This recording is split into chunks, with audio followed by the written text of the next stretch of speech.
तर थंडीमुळे झालेला संधिवात जो वाढलेला असतं प्रमाण, त्यासाठी तुम्ही निश्चितपणे वॉर्मर्स वापरू शकता किंवा गरम हॉट बॅग्स असतात किंवा हीटिंग पॅड्स असतात, त्यानं जॉईंट्सला शेकू शकता, ज्याच्यामुळे तुम्हाला अगदी कम्फर्टेबल वाटेल, जॉईंट आणि सांध्यांची लवचिकता वाढेल.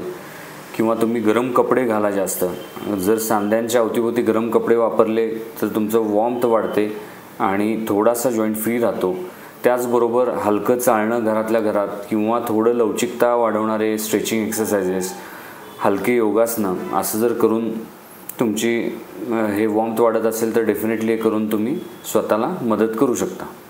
पण डॉक्टर, थंडीच्या दिवसात जर हालचाल मी केली तर माझी सांधेदुखी अजून जास्त वाढते, मग मी करायची की नाही?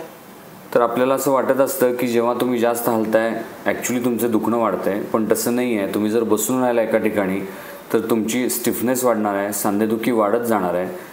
तर त्या अगेन्स्ट मी काय सांगितलं आहे की हलके व्यायाम आणि हालचाली करा.